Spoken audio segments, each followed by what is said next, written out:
소환되는 것을 굉장히 두려워합니다. 왜냐하면 검찰청 입구에 들어설 때 수많은 카메라와 이 플래시가 터지면서 언론의 대문짝만하게 자기의 얼굴이 실릴 뿐더러 은밀하게 자기가 행했던 모든 비행들이 다 드러나기 때문에 그렇습니다. 죄를 짓는 사람은 어리석게도 착각하는 것이 하나가 있는데, 그건 뭐냐면 목격자가 없거나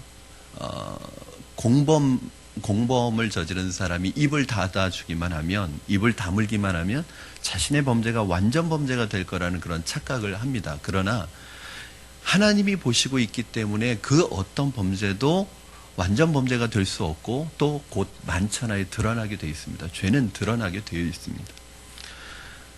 하나님은 하나님의 자녀들이 죄를 지었을 때 처음에는 침묵하시는 이유는 회개할 기회를 주십니다.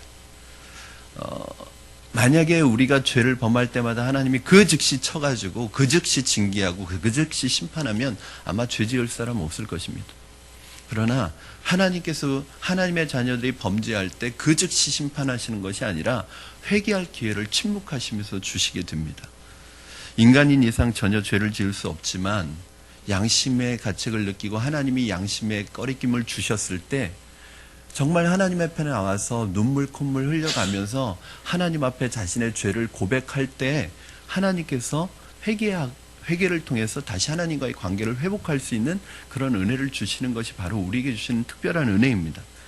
그러나 죄를 감추는 데 성공했다고 여기고 하나님 앞에 회개하지 않으면 하나님께서 이런 사람들을 가만히 이렇게 회개하지 않고 돌아오지 않고 자신의 죄를 감추는 사람에게 두 가지 방법으로 심판을 하시는데, 하나는 전혀 생각하지 않은 때에 자신의 죄가 수많은 사람들에게 드러나게 하셔서 수치와 모욕을 당하게 하시고 명예와 모든 그 사람의 영광을 다 빼앗아 버리고 간신히 그 영혼만 구원 얻게 하십니다. 이 세상에서 자기의 것을 다 잃어버립니다. 그리고 간신히 자기 영혼만 구원받습니다. 또 하나는 아무렇지도 않은 것처럼 죄가 있는데도 불구하고 드러나지 않고 수치를 당하지 않고 그렇게 가다가 결국 하나님의 심판대 앞에서 지옥 심판을 받든지 둘 중에 하나입니다. 회개하고 돌아오지 않는 사람은 둘 중에 하나입니다. 하나님께서 생각지도 않은 때 드러내가지고 모든 사람에게 수치를 당하고 그 사람이 가지고 있는 지위와 명예를 모두 다 잃게 하시고 간신히 영혼만 구원받게 하시든지, 아니면 그것마저도 없으면 나중에 여호와의 심판대 앞에서 지옥 심판을 받게 하십니다. 그래도 오히려 수치스럽기는 하지만 부끄럽기는 하지만 이 세상에 있을 때 죄가 드러나서 수치를 당하는 것이 오히려 낫습니다. 그렇게 살아도 돌아오는 게 낫습니다. 그러나 그 전에 만약에 우리가 우리 죄를 자백하고 하나님 앞에 회개하면 하나님께서 그 죄를 사하해 주시고 그렇게 수치스러운 드러나는 그런 수치를 당하게는 하지는 않습니다. 다윗은 간음하고도 회개하지 않았고 죄를 은폐하려고 나중에 살인까지 저질렀습니다. 그런데 이 부정한 관계 속에서 잉태된 아이가 태어날 때까지 하나님께서 침묵하시면서 기다렸습니다. 이제 회개하지 않는 다윗에게 하나님께서 선지자를 보내서 마지막 최후 통첩을 하십니다. 회개하지 않는 다윗에게도 둘 중에 하나였을 거예요. 그냥 골마 터져서 나중에 수치를 당하게 하시고 모든 왕위를 잃어버리고 그냥 영혼만 간신히 구원받게 하시든지, 아니면 끝까지 그 죄가 드러나지 않아서 결국 하나님 앞에 영원히 돌이킬 수 없는 심판을 받게 하시든지. 그런데 하나님께서 다윗을 사랑하셔가지고 다윗이 영원히 심판받지 않기를 원하셔서 다윗에게 한 번 더 기회를 주시는데, 그것이 바로 선지자를 보내서 말씀을 통해서 깨닫게 해주십니다. 결국 이 놀라운 은혜 때문에 다윗이 회개할 기회를 얻게 되고 이것을 통해서 회개하게 되고, 나중에 시편 30편 1절 말씀에 보면 다윗이 그렇게 고백합니다. 허물의 사함을 받고 자신의 죄가 가려진 자는 복이 있나니. 결국 회복의 은혜를 경험하게 되죠. 그러나 그것도 아주 큰 고통을 동반하게 됩니다. 하나님이 다윗이 하나님 앞에 조용히 나와 회개하기를 기다리고 계셨지만 무려 1년 가까이나 다윗이 하나님 앞에 나오지 않았다고 생각합니다. 1년 정도 됐을 거예요. 왜냐하면 다윗과 밧세바 사이에서 이 아이가 나오기까지 다윗은 회개하고 돌아오지 않았으니까요. 그 이유는 죄로 인하여 다윗이 양심이 무뎌졌기 때문입니다. 사람이 죄를 지으면 두 가지 현상이 나타나는데, 하나는 하나님을 전혀 생각하지 않고 오직 사람들의 앞에서만 죄를 감추는데 급급해집니다. 불꽃 같은 눈동자로 나를 지켜보고 계시는 그 하나님은 생각지도 않고, 하나님의 눈은 의식하지도 않고, 사람들에게 어떻게 들키지 않을까, 어떻게 사람들의 눈에 띄지만 않을까, 사람들에게 부끄러움을 당하지 않을까만 생각하게 됩니다. 그러니까 사람들의 눈에, 사람들에게 자신의 죄를 감추는 데만 급급하게 돼요. 또 하나는 뭐냐 하면 아주 자존심이 강해져 가지고요, 더 자신의 죄에 대해서 더 강하게 거부합니다. 자신은 그런 죄를 지은 적이 없다고 더 강렬하게 거부하게 됩니다. 하나님은 다시 회개할 기색을 보이지 않자 나단 선지자를 보내셨습니다. 그것은 그냥 두면 골마 터지면서 다시 망할 수밖에 없기 때문에 나단 선지자를 보내주셨는데, 저는 이것이 하나님의 사랑이고 최후의 배려라고 생각합니다. 만약에 그대로 두면 이제 다윗은 둘 중에 하나입니다.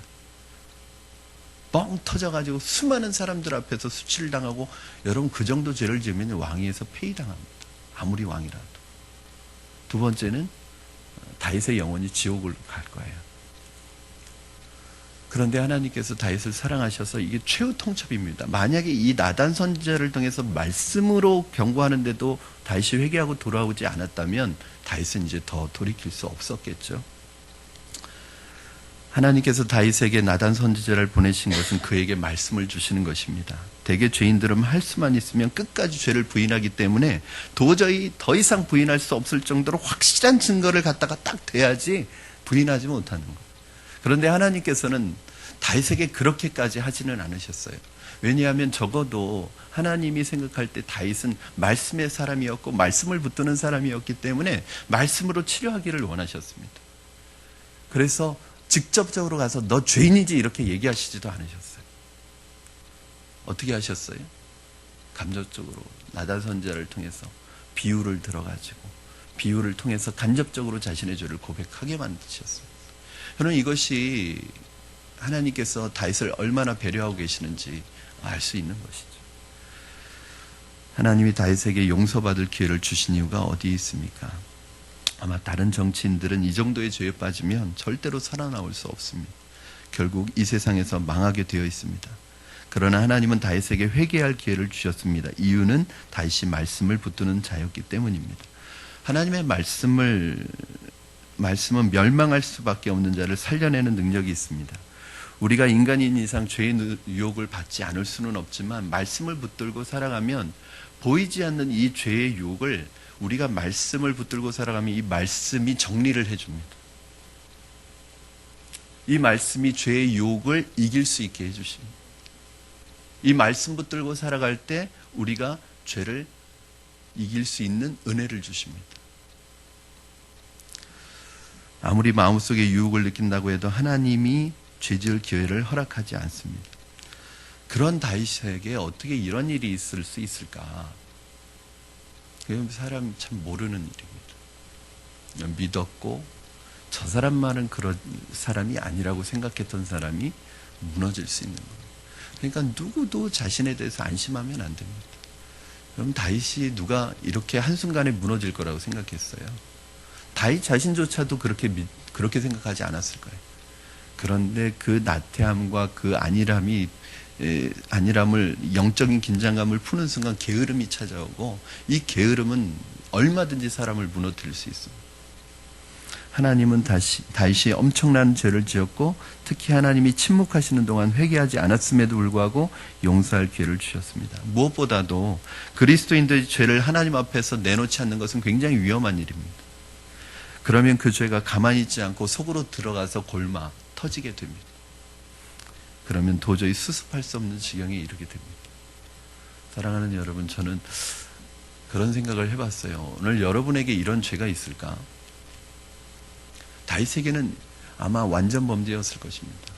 이것을 아는 사람은 다윗과 요압밖에 없었습니다. 요압만 입만 닫아주면, 요압이 입을 닫아주면 완전 범죄예요. 그 누구도 죽을 때까지 모릅니다. 결국 다윗은 이것 때문에 요압에게 약점 잡힌 거죠. 평생 요압을 두려워합니다. 왜냐하면 다윗의 약점을 알고 있는 사람이기 때문에. 다윗은 안심했을 거예요. 요압은 나를 배신하지 않을 것이다. 그리고 이 문제는 그렇게 1년이라는 시간이 지나갔습니다. 그런데 다윗이 왜 몰랐을까요? 사람의 눈은 속일 수 있을지 모르지만 이 은밀한 죄를 하나님이 보고 계셨을 것이라는 생각을 왜 하지 못했을까요? 다윗이 그만큼 영적으로 지금 무디어 있는 거예요. 여러분 놀랍습니다. 게으름을 통해서 죄가 들어옵니다. 그러니까 여러분 게으르지 않아야 돼요. 영적으로 긴장감 푸시면 안 됩니다. 영적인 긴장감이 풀리면 게으름이 들어오고, 게을러지면 죄가 들어오고, 죄가 들어오면 그 사람이 영적으로 무디어지고 영적으로 민감함이 떨어져요. 여러분 죄를 짓고 1년 동안 회개하지 않았어요. 왜 우리는 이 영성 깊은 다윗이 이 무서운 죄를 짓고서도 무려 1년 동안이나 하나님 앞에 나아가지 않았는지 궁금해집니다. 저는 그런 생각이 들었어요. 다윗이 너무 하나님 앞에 부끄러웠던 것 같습니다. 내가 하나님이라도 도저히 이런 나를 내가 용서 못할 것 같은데 하나님이 어떻게 나를 용서하시겠는가 하는 생각이 들었을 것 같아요. 여러분 다윗의 마음에 두려움이 없었을까요? 사람의 입은 막아놨지만 지금 생활이 평안을 주고 있었을 거예요. 아마 다윗은 늘 불안했을 거예요. 언젠가는 이거 터질 것이라는 것을 자기도 짐작하고 있었을 거예요. 만약에 하나님 앞에 이걸 가지고 나간다고 하나님이 나를 용서해 주실까? 내가 하나님이어도 이러한 사람은 용서하지 못할 것 같은 생각이 들었을지도 모릅니다. 그렇게 1년의 시간이 지나갔습니다. 자포자기했습니다. 이때 하나님은 나단 선지자를 보내서 다윗을 탁 건드려 주십니다. 나단은 간음죄, 살인죄, 범죄 은폐를 한 다윗에게 바로 잘못을 지적하지 않고 하나의 비유를 드는데 그 비유가 1절부터 4절까지 나와 있습니다. 여러분 한번 같이 읽겠습니다. 1절부터 4절까지 저와 여러분 한 절씩 교독하시죠. 여호와께서 나단을 다윗에게 보내시니 그가 다윗에게 가서 그에게 이르되 한 성읍에 두 사람이 있는데 한 사람은 부하고 한 사람은 가난하니 가난한 사람은 아무것도 없고 자기가 사서 기르는 작은 암양 새끼 한 마리뿐이라 그 암양 새끼는 그와 그의 자식과 함께 자라며 그가 먹는 것을 먹으며 그의 잔으로 마시며 그의 품에 누움으로 그에게는 딸처럼 되었거늘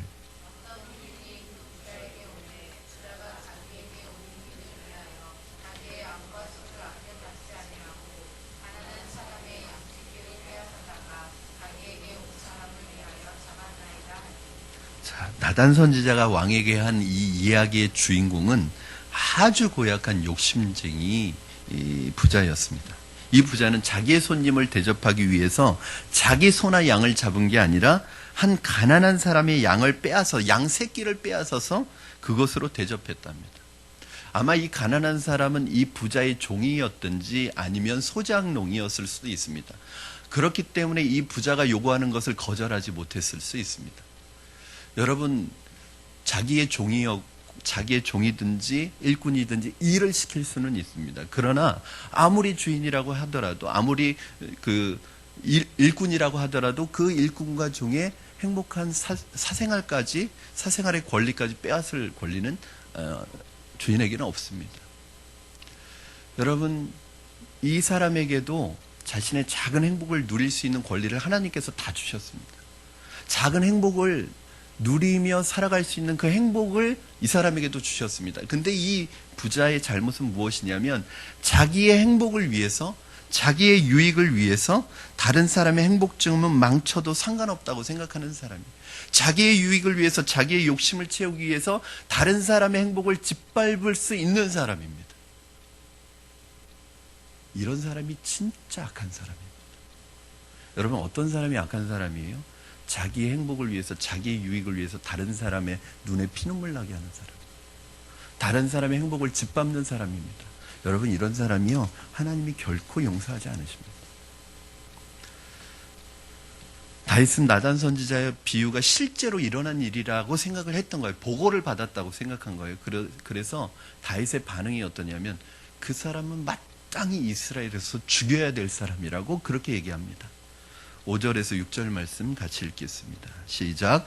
다윗이 그 사람으로 말미암아 노하여 나단에게 이르되 여호와의 살아계심을 두고 맹세하노니 이 일을 행한 그 사람은 마땅히 죽을 자라. 그가 불쌍히 여기지 아니하고 이런 일을 행하였으니 그 양 새끼를 4배나 갚아 주어야 하리라 한지라. 다시 그 사람이 죽어야 한다고 말한 것은 이런 심보를 가진 사람은 이스라엘 백성이 될 자격도 없고 하나님의 백성이라고 불릴 자격이 없는 사람이라는 거예요. 지금까지 그래도 이스라엘의 정신은 무엇인지 아십니까? 여러분, 약한 자를 보호하는 게 이스라엘의 정신이에요. 아무리 약한 사람이라도 이스라엘 안에서는 얼마든지 행복할 수 있고 행복해질 수 있는 나라가 어디였냐면 이스라엘이라는 나라였습니다. 그런데 자기 것을 약간 손해보기 싫어서 남의 것을 빼앗는 사람이라면 이스라엘에선 죽어 마땅하다는 거예요. 그런데 여러분 좀 이 반응이 좀 과격하지 않습니까? 이게 실제 일이라고 한번 생각해 보세요. 우리는 다 알고 있죠. 이게 다윗이 밧세바를 빼앗고 그 남편 우리아를 죽인 것을 비유한 것이라는 걸 알고 있지만 다윗은 지금 그 생각 못하고 있고 실제로 한 부자가 가난한 사람의 양의 새끼를 빼앗아서 대접했다는 보고를 들은 거예요. 자, 근데 그 일이 죽을 일이에요? 아니, 남의 양 뺏어서 4배나 갚아준다는 말은 이해가 되지만 그 사람 죽여야 된다는 말이 좀 과격하지 않습니까? 왜 그런 거예요? 지금 다윗이 이만큼 영적인 균형을 잃어버리고 있는 거예요. 자기 안에 죄가 있으면요, 그 사람을 무감각하게 만듭니다. 균형감을 잃어버리게 만들어. 그래서 과격해지게도 만들고 아무것도 아닌 일에 막 혈기를 부리게도 만들고, 그러니까 내 안에 영적인 이 균형 감각이 흔들리기 시작하고 무너지기 시작하면요, 자기의 평소 모습하고 다른 모습이 나오는 거예요. 다윗에게 좀 이상한 모습이라는 것을 여러분 그동안에 다윗을 봐온 분들은 알 수 있을 것입니다. 하나님은 자기 행복을 위하여 남의 행복을 빼앗는 자를 가장 싫어하십니다. 자기의 쾌락을 위해 남의 소중한 행복을 짓밟는 자를 가만히 두지 않습니다. 이것이 바로 이스라엘 사람에겐 큰 죄인 거예요. 이런 짓은 주로 권력 있고 돈 있는 사람들이 가난하고 어려운 사람들을 우습게 여기면서 행하는 전형적인 행동입니다. 다윗은 그 탐욕스러운 부자가 자신일 줄도 모르고 그 사람을 죽여야 한다고 이렇게 얘기할 때 그때 나단 선지자가 무시무시한 지적을 합니다. 그게 뭐예요? 바로 너. 아마 다윗은 심장이 멎는 것 같았을 거예요. 전혀 마음 놓고 있다가 그게 당신입니다라고 얘기할 때 아마 심장이 멎는 것 같은 그런 두려움을 느꼈을 거예요. 7절, 8절 말씀 여러분 같이 보시겠습니다. 시작. 나단이 다윗에게 이르되 당신이 그 사람이라. 이스라엘의 하나님 여호와께서 이와 같이 이르시기를 내가 너를 이스라엘 왕으로 기름 붓기 위하여 너를 사울의 손에서 구원하고 내 주인의 집을 내게 주고 내 주인의 아내들을 내 품에 두고 이스라엘과 유다 족속을 내게 맡겼느니라. 만일 그것이 부족하였을 것 같으면 내가 내게 저것을 더 주었으리라. 하나님의 책망이 너무 무서웠습니다. 불꽃 같은 눈으로 책망하고 계시는 거예요. 특히 하나님께서는 지금까지 다윗을 어떻게 축복해 왔는지를 다시 한번 다윗에게 리마인드 시켜주십니다. 하나님은 아무도 알아주지 않는 목동 출신이었던 너를 이스라엘의 왕으로 삼아주셨다. 기름 부어서. 사울의 손에 죽을 수밖에 없는 순간순간에도 하나님은 너를 건져주셨다. 그리고 너를 이스라엘의 왕으로 삼아주셨고 너에게 모든 네가 원하는 거 다 주었다. 심지어는 한두 명의 여인으로 다윗이 만족하지 못하고 여러 명의 부인을 두었을 때도 하나님은 거기에 대해서 아무런 소리 하지 않으셨다. 만일 그에게 뭐가 더 필요했다면 하나님께서 더 주셨을 거라는 거예요. 집이 필요했다면 더 주셨을 거예요.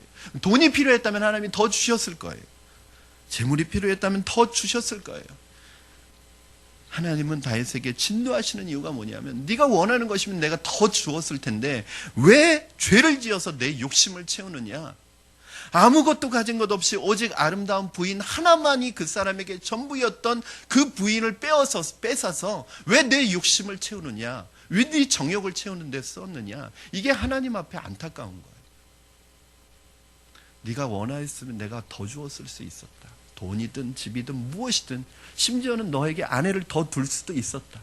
근데 왜 남에게 있는 하나뿐인 아내를 빼앗아서 네 정욕을 채웠느냐는 거예요. 여기서 우리가 알아두어야 할 것이 있습니다. 여러분, 사람은요, 아무리 하나님이 많은 것을 주셔도 사람은 정상적인 것으로 만족하지 못하는 습성을 가지고 있습니다. 이미 다윗에게 부인이 한두 사람이 아니었고요, 그가 원하기만 하면 더 둘 수도 있었습니다. 하지만 다윗은 몰래 먹는 떡이 맛있다고. 다윗은 남의 부인을 가로채었을 때 기분이 좋았습니다. 뭔가 정상적인 것에서는 느낄 수 없는 희열을 느꼈습니다. 아마 예전 같았으면 다윗이 그러지 않았을 거예요. 지금은 걱정거리가 없습니다. 왕이 되었습니다. 태평성대를 누리고 있습니다. 부인도 많습니다. 그러니까 정상적인 것으로는 이제 만족이 안 되는 거예요. 뭔가 정상적인 것에는 느낄 수 없는 희열이 죄를 지으면서 있는 거예요. 그래서 죄라고 하는 것은 너무나 이상한 것입니다. 여러분, 사람들이요, 외도를 하고 동성연애를 하고 이런 비정상적인 방법으로 사랑하는 것은 뭐냐면 정상적인 방법으로는 만족을 느끼지 못하는 거예요. 왜 사람들은 정상적인 행복으로 만족하지 못하고 이런 식으로 이상한 사랑을 하는가? 교만하기 때문에 그렇습니다. 교만한 사람은요, 정상적인 데 만족하지 않습니다. 자꾸 누군가 남의 것을 취해야 되고요, 하나님이 원하시지 않는 방향으로 살아가야 돼요. 여러분, 아무것도 걱정거리가 없이 내 삶의 모든 것이 채워지면 진짜 행복할까요? 그런 삶의 무료함을 느끼는 거예요, 사람은. 뭔가 특별한 것을 찾게 되는 거예요. 여러분, 그래서 하나님이 내 만족이 되셔서 부족함이 없는 영적 부요함이 아니라 물질적으로 세상적으로 모든 것이 채워진 사람은 그만큼 죄 지을 확률이 많은 거예요. 왜냐하면 정상적인 것으로는 만족함이 안 느껴져요. 뭔가 이상한 것을 해야 되는 거예요. 그러면 이번에 프로야구 선수 잘 모르시는 분은 또 모르실 거예요. 프로야구 관심이 없으신 분들은. 이번에 코리안 시리즈 이제 삼성과 두산이 이렇게 결승전을 했는데 이번에 두산이 우승을 했습니다. 삼성이 5연패에 실패했는데 이유가 결정적이가 뭐냐면 삼성의 주축 핵심 멤버 3명이 엔트리에서 빠졌어요. 왜냐하면 원정 도박 때문에. 수십억 원대의 이 수억 원대의 도박을 한 거예요. 이게 이제 무리를 일으키면서 이 사람들이 빠졌어요. 아주 절대적인 전력이 손실을 얻은 거죠. 근데 왜 이 사람들이 이렇게 이 수억 원대의 이 도박을 하느냐, 이 스포츠인들이. 어느 날 갑자기 FA 그 자유계약 선수가 되면은 막 구단에서 요즘에 우리나라 선수들도요, 4년 계약에 84억. 80억 이렇게 되니까요, 이 28, 20대 후반, 30대 초반의 이 젊은 사람들이 그 돈을 가지고 이걸 주체를 못하는 거예요. 저는 그게 축복이 아니라고 생각해요. 평생 운동만 하면서 다른 거 바라보지 않고 그냥 왔기 때문에 그런 부분에 있어서 죄에 빠지기 쉽습니다. 여러분, 이 재벌들도요, 정말 깡패 같은 재벌들 많고요, 정말 죄에 찌들어 사는 재벌들 많습니다. 그런데도 건전한 재벌들이 있어요. 그런데 그 사람들은요, 삶의 모습을 보면 얼마나 소탈하고 얼마나 평범한지 몰라요. 오히려 너무 검소할 정도로. 이거 원리는 다 똑같아요. 자기에게 온 이 물질적인 세상적인 복을 누리려고 하면 이거 주체할 수가 없어서 무너지는 사람들이 있는데, 정말 진짜 부자는요, 그 많은 재물을 가지고 있어도 가난한 마음을 가지고 살아요. 자기는 부자가 아니라고 생각해요. 그러면서 요번에 선수들 중에 한 선수도 FA로 대박을 터뜨린 선수가 있는데 그 선수가 조명이 되는 거예요. 보이지 않게 기부를 하면서 수억 원을 기부하면서 살아온 거예요. 그 사람이 이제 곽강을 받는 거예요. 여러분, 굉장히 중요한 게 있습니다. 우리가 부유해지고 넉넉해졌을 때 가난하던 시절 잊어버리면 안 돼요. 어렵고 힘든 시절 잊어버리면 안 되는데 다윗이 그걸 잊어버린 거예요. 여러분, 다윗도 넘어질 수 있다면, 목사님, 저는 아직 그런 걱정할 단계는 아닙니다. 지금 너무 힘들어가지고. 다윗도 그 힘든 때가 있었다니까요. 여러분, 평생 그렇게 힘드시겠어요? 이 연단의 과정을 거치면 언젠가는 하나님께서 여러분에게 물질적인 축복과 세상적인 지위를 주시지 않겠어요? 그때 어떻게, 그걸 지금부터 준비하셔야 됩니다.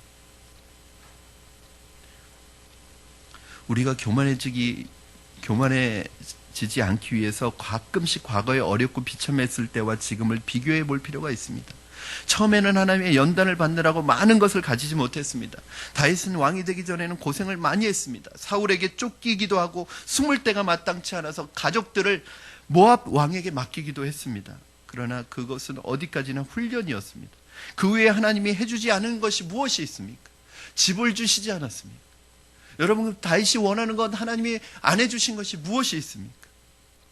하나님은 또 다른 것을 원한다면 얼마든지 해주겠다고 하셨습니다. 그런데 왜 죄를 지어가면서 다른 사람의 눈에 피눈물 흘려가면서 자기의 욕심을 채우려고 하느냐는 것입니다.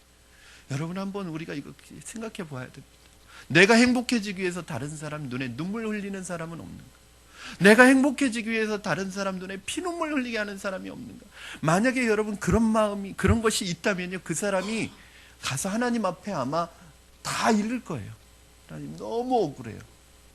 나 저 사람 때문에 눈물 흘리면서 살아요. 그러면 하나님이 그 사람 가만히 두지 않습니다. 이거는 뭐 성경 속에 흐르는 거예요. 여러분, 사람을 원통하게 하면 안 됩니다. 사람에게 억울하게 만들면 안 됩니다. 그 사람이 하나님 앞에서 기도한다는 거예요. 그러면 하나님이 그 기도를 듣고 가만히 계시지 않는다는 게 이게 성경의 원리입니다. 하나님은 다윗의 죄를 다 알고 계셨습니다.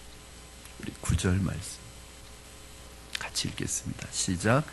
그러한데 어찌하여 내가 여호와의 말씀을 업신여기고 나 보기에 악을 행하였느냐? 내가 칼로 햇사람 우리아를 치되 암몬 자손의 칼로 죽이고 그의 아내를 빼앗아 내 아내로 삼았도다. 다윗이 은밀하게 행한 죄를 하나님은 다 알고 계셨습니다. 그동안 침묵하셨던 것은 다윗이 스스로 회개하고 깨닫고 돌아오기를 기다리신 것이지 몰라서 기다리셨던 것이 아닙니다. 여러분, 하나님이 지금 잠잠히 계신다고 아무렇지도 않은 게 아니에요. 기다리고 계시는 것입니다. 저는 지금 다윗의 얘기를 하고 있는 것이 아닙니다.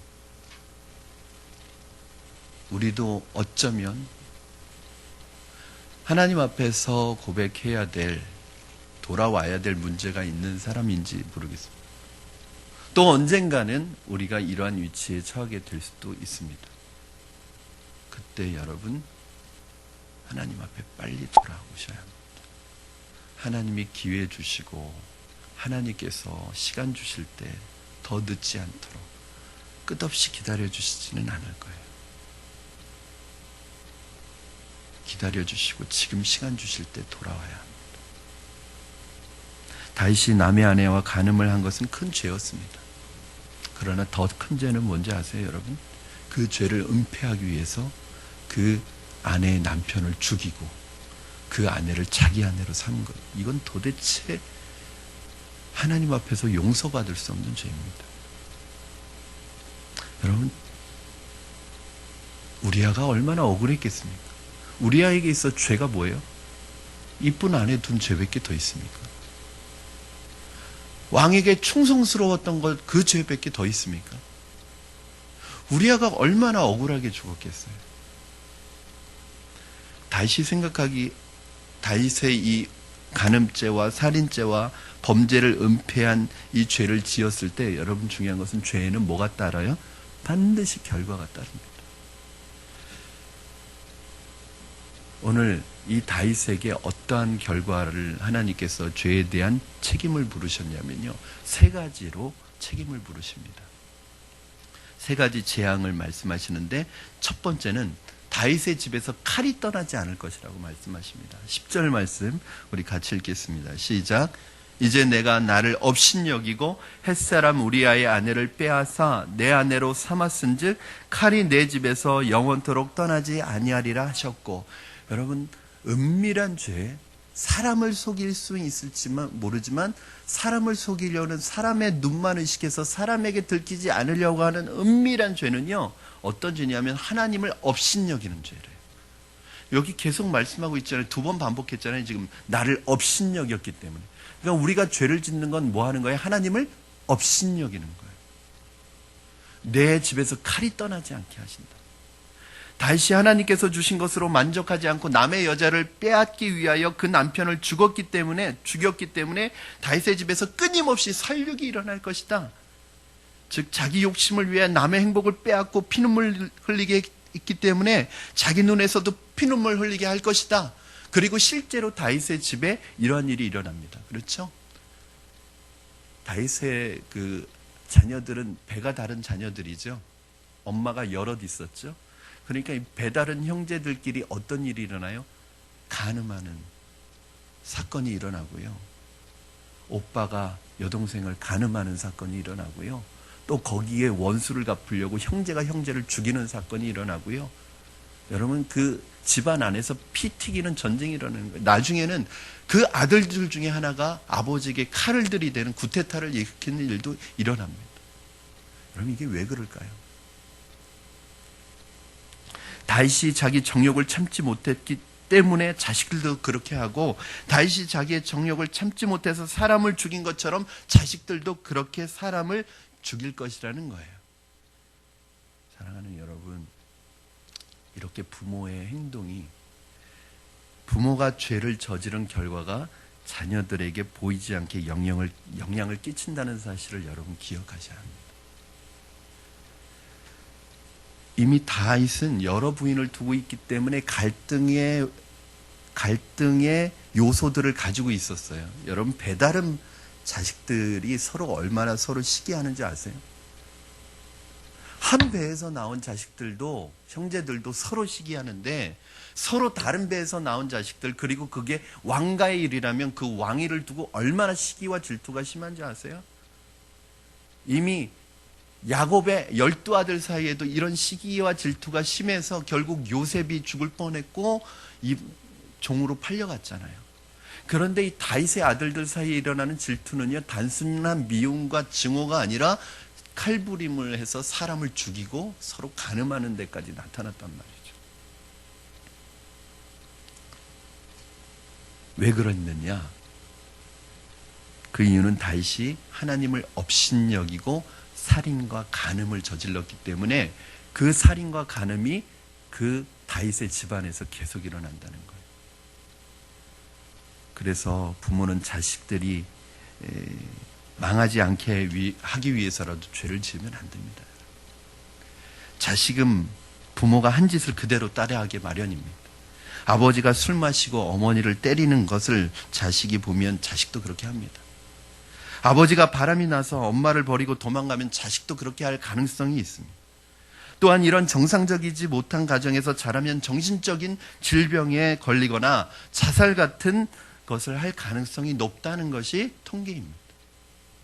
더 그런 가능성이 많다는 거예요. 100% 그런 건 아니지만 그럴 수 있는 가능성이 더 높다는 게 통계입니다. 이런 것을 알면서도 자기 정욕 때문에 죄를 짓는 사람은 인간이 아닙니다. 사람이 아닙니다. 부모이기를 포기한 사람입니다. 사람이기를 포기한 사람입니다. 자녀들에게 좋은 것 사주고 좋은 교육 시켜줄 생각하지 말고 본인이 하나님 앞에서 거룩하고 정결하게 살고 하나님 앞에서 가정을 지키는 것이 자녀에게 줄 수 있는 가장 큰 선물입니다. 여러분, 이건 확실합니다. 내가 하나님 앞에 거룩하게 살지 못하고 하나님 앞에 정결하게 살지 못하면 자녀들에게 아무리 좋은 것 많이 사줘도 자녀들 망하게 돼 있습니다. 여러분이 자녀들에게 줄 수 있는 가장 좋은 선물은 뭐냐면, 여러분 돈 없어서 많이 해주지 못한 거 너무 속상해하지 마세요. 내가 우리 집이 가난해서 우리 아이들 마음껏 다른 집 아이들처럼 해주지 못한 거 그거 하나도 서운해하지 마세요. 아쉬워하지 마세요. 그게 문제가 아니에요. 내가 하나님 앞에서 거룩하게 살고 정결하게 살고 하나님 앞에 소망을 두고 살아가는 그 모습이 가장 큰 선물이고 가장 큰 자녀에게 좋은 교육입니다. 두 번째로 두 번째 재앙은 다른 사람이 백주에 다윗의 처들과 동침할 것이라고 하였습니다. 11절 12절 함께 읽겠습니다. 시작. 여호와께서 또 이와 같이 이르시기를 보라 내가 너와 내 집에 재앙을 일으키고 내가 내 눈앞에서 내 아내를 빼앗아 내 이웃들에게 주리니 그 사람들이 내 아내들과 더불어 백주에 동침하리라. 너는 은밀히 행하였으나 나는 온 이스라엘 앞에서 백주의 이 일을 행하리라 하셨나이다 하니. 여러분 다윗은요 한 남자의 한 아내를 뺏었는데 하나님은 다윗의 아내들을 백주에 그것도 은밀하게 아니라 모든 사람이 보는 앞에서 이 일을 당하게 하실 거라는 거예요. 얼마나 끔찍한 일입니까? 그런데 이 미친 짓을 하는 사람이 누구예요? 나중에 보니까 아들입니다. 자기의 아들이. 여러분 자기의 아들 압살롬이요 자기의 친어머니는 아닐지라도 아버지의 처예요. 그건 자기 어머니나 마찬가지입니다. 근데 그 아버지의 부인들을 백주에 대낮에 동침합니다. 이런 상상할 수 없는 일이 그 가정에 일어나요. 세 번째, 다윗과 바세바 사이에서 낳은 아이가 죽고 하나님이 원수들로부터 크게 회방을 받을 것이라고 말씀하십니다. 14절 같이 읽겠습니다. 시작. 이 일로 말미암아 여호와의 원수가 크게 비방할 거리를 얻게 하였으니 당신이 낳은 아이가 반드시 죽으리이다 하고. 그럼 대개는 자기 편 사람들이 좋지 않은 일을 행하면 어떻게 하죠? 덮어주죠. 무마시키죠. 왜요? 수치를 당하니까. 그 사람만 수치를 당하는 게 아니라 그 사람이 속한 탑 리더도 수치를 당하니까 덮어버립니다. 얼마 전에 한 고등학교에서 공립고등학교에서 집단적으로 여교사와 여학생들이 성추행을 당했어요. 교사로부터. 그런데 이게 문제가 커진 이유가 그러한 사건이 접수됐을 때 신고를 빨리 안 하고 교육청에 알리지 않고 다 그냥 덮어버린 거예요. 왜냐하면 학교 이름 때문에. 여러분 이번에 군대에서도요 그런 일이 사고가 났는데 이것이 문제가 되면 윗선까지 다 잘리고 불명예 제대를 하니까 다 덮어버린 거예요. 없던 것처럼. 대부분의 세상에서는 그렇게 다 덮어버립니다. 왜냐하면 수치를 당하기 때문에. 그런데 여러분 하나님은 하나님의 종들이 하나님 앞에 부끄러운 행동을 하고 회개하지 않으면 하나님의 이름이 땅에 떨어지는 것을 감수하고서라도 수치를 당하게 하십니다. 오늘 본문에 보니까 이렇게 말씀하고 있죠. 너가 이렇게 한 것 때문에 하나님이 원수들로부터 크게 비방거리를 얻게 한다. 자, 믿는 사람들이 이러한 아주 추잡한 죄에 연루되면 누가 욕먹어요? 하나님이 욕먹는데도 불구하고 하나님 그거 드러내 버리신다는 거예요. 왜요? 그래야지 마지막 살 수 있는 거예요. 하나님은 그렇게 다 드러내게 하셔서 밑바닥까지 내려가게 하셔서 거기에서 다시 시작하게 만드십니다. 그렇게라도 하면 그건 은혜예요. 그런데 그렇게 안 하고 그냥 내버려 두시면 어떻게 되죠? 로마서 1장에 보니까 내버려 두사 이게 3번 나옵니다. 그렇죠? 결국 내버려 두시면 어디까지 갈까요? 지옥까지 가죠.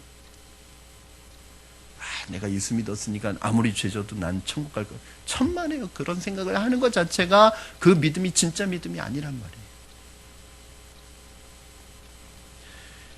믿지 않는 사람들은 자기 수치가 드러나고 감옥에 들어가게 되면 다시는 소망이 없다고 생각. 그래도 믿는 사람에게 이 마지막 소망인 거예요.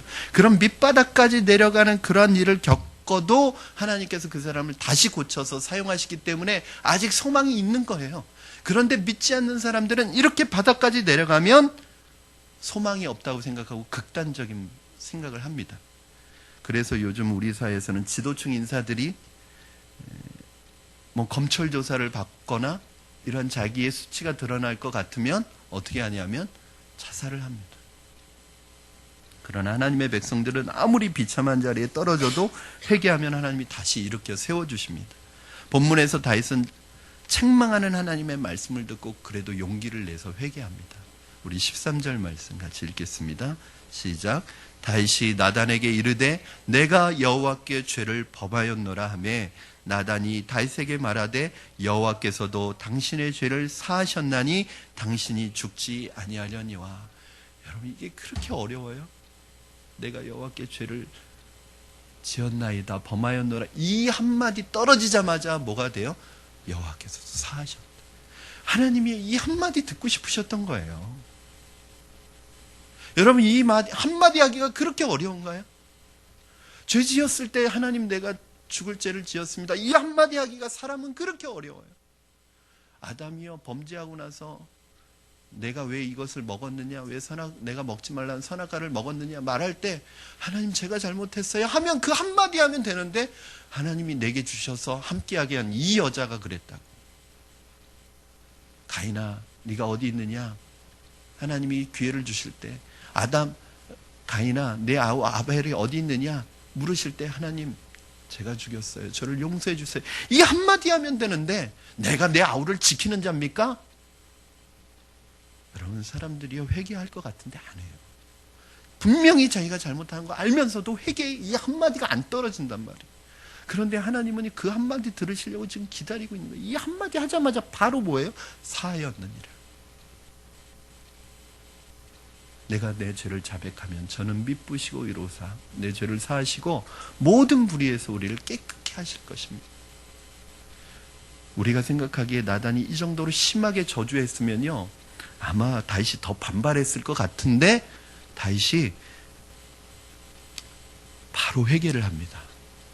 저는 다윗의 마음을 알 것 같아요. 그 이유는 그동안 골마 있었던 죄가 터지면서 오히려 마음이 시원했던 거예요. 여러분, 1년 동안 지나오면서 다윗이 마음 편하게 잔 적이 있을까요? 아마 내가 언젠가는 이게 하나님 앞에, 이게 사람은 몰라도 이거 하나님이 다 보셨을 텐데, 아셨을 텐데, 하나님이 심판을 두려워하고 있는데, 그 골마 가지고 있었는데, 그러잖아요, 여러분. 골문 부분은 아무리 오래 놔둬도 4살이 안 돼요. 그건 터뜨려야 돼요. 그 골맞던 것이 터지니까 오히려 속이 시원했던 거예요. 하나님께서 이러한 재앙이 내게 있을 것이라고 말씀하셨지만, 그렇게 해서라도 하나님과의 관계가 회복될 수 있는 게 오히려 마음이 편한 거예요. 여러분, 죄 지은 거 안 걸리면 마음이 편할 것 같아요? 여러분, 어떤 사람이요 죄를 지고 도망 다니다가 그 뭐라고 그러죠? 이렇게 어느 정도 시간이 지나면은 용서받는 거를 뭐라고 그러죠? 공소시효라고 그러죠.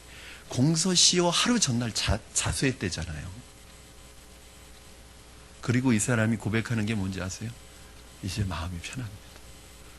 지난 시간 동안 나는 감옥에 갇혀 있던 건 아니지만 보이지 않는 감옥에서 살았다는 거예요. 다윗도 그러지 않았겠어요? 그 하나님의 말씀 붙들고 늘 살았던 다윗이 1년 동안 하나님의 말씀에서 떠나 있었다고 생각해 보세요. 그것 자체가 지옥 아니에요? 그런데 선지자의 목소리를 통해서 이 하나님의 징계의 음성을 딱 듣는 순간 오히려 마음에 평안이 찾아온 거예요.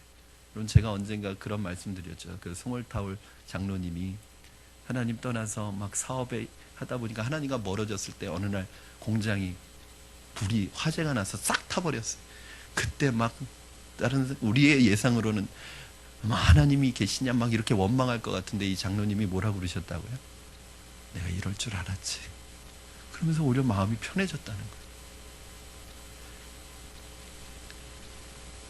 아마 사울 같았으면요, 이건 나밖에 모르는 건데 너도 아마 나단 선지자 죽였을 거예요. 왜냐하면 나단 선지자면 죽이면 이거 끝날 것이라고 생각했을 것입니다. 이것이 다윗의 그나마 다윗의 위대한 점이에요.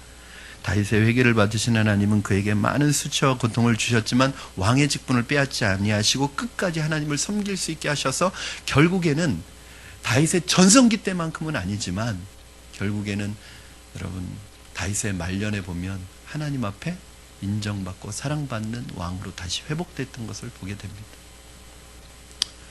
삼손과 다윗 같은 하나님의 훌륭한 종들이 크게 망하는 것을 본 우리는 절대로 하나님을 업신여기는 죄를 짓지 말고 하나님께서 주신 것으로 만족하며 감사하며 살아야 합니다. 우리가 오늘 마지막으로 다시 한번 살펴볼 것은 잊어서는 안 되는 것 하나 있습니다. 그것은 무엇이냐면 죄에 대해서 쉽게 생각하면 안 된다는 거예요. 우리 믿는 사람들 안에 이상한 습관이 있습니다. 뭐냐면 하나님의 은총의 교리를 이용해서 자기가 죄 짓는 데 써요. 무슨 말이냐면 하나님이 고백만 하면, 자백만 하면, 회개하면 어떤 죄도 하나님 앞에 다 용서받을 수 있고 다 하나님이 용서해 주신다고 했지, 그러면 죄 짓고 회개하지 뭐. 그런 사람이 어디 있냐고요? 있다니까요. 그런 사람들이. 뭐 하나님이 용서해 주신다고 했는데 죄 짓고 회개하지 뭐. 그러니까 죄 짓는 거에, 하나님이 기뻐하시지 않는 일을 하는 거에 겁이 없어요. 왜? 회개만 하면 용서해 주시니까 또 회개하면 되지 뭐. 아주 해결 방법 간단합니다. 그냥 회개만 하면 된다고 생각하는 거예요. 그 마음 자체가 진짜가 아니죠. 그런데 여러분 기억하셔야 될 게 있습니다. 다윗 오늘 회개했어요, 안 했어요? 했지요. 그런데 어떻게 됐어요? 재앙은 그대로 받습니다. 여러분 죄를 회개하면 하나님이 용서는 해주시지만 죄에 대한 상처는 남아요. 죄에 대한 책임은 물으신단 말이에요. 우리가 지은 죄에 대해서 하나님께서 회개하면 그 회개를 받아주시고 멸망하지 않게는 해주시지만 그 죄에 대해서 하나님께서 책임을 물으신단 말이에요. 그냥 죄 짓고 끝나는 게 아니라, 회개하고 끝나는 게 아니라 그 죄에 대한 책임은 물으신단 말이에요. 그러니까 회개하는 거 너무 편하게 생각하지 마세요. 죄는, 그 회개는 뭐냐면 우리를 용서해 주시고 우리를 멸망당하지 않고 나중에는 하나님께서 회복시켜 주시고 우리와 끝까지 하나님을 섬길 수 있게 하신다는 얘기지, 마음 놓고 죄 짓고 회개해도 아무런 일이 일어나지 않는다는 말씀은 아니에요. 다윗은 회개했지만 다윗의 집에 칼이 끊이지 않았습니다. 자신의 처들이 백주대낮에 그런 험한 꼴을 당했습니다. 그리고 나중에는 자기의 아이까지 죽었습니다. 태어나자마자. 여러분 이게 죄가 무서운 거예요. 그래서 우리가 회개하면 용서해 주시지만 죄는 상처를 남깁니다. 아픔을 남깁니다. 하나님이 반드시 그 죄에 대한 책임을 물으십니다. 말씀을 정리합니다. 사랑하는 여러분, 자녀들에게 가장 좋은 선물은 바로 부모의 거룩한 삶이고 정결한 삶이고 하나님을 겸손히 섬기는 신앙의 모습입니다. 여러분들이 그렇게 하나님을 섬겨 나가시면 여러분 가장 좋은 선물을 자녀들에게 주시는 것입니다. 저와 여러분에게 이러한 죄에 대한 두려움과 하나님 앞에서의 겸손함이 있어서 하나님을 멋지게 섬겨 나가시는 저와 여러분 되기를 주님의 이름으로 축원합니다. 기도하시겠습니다.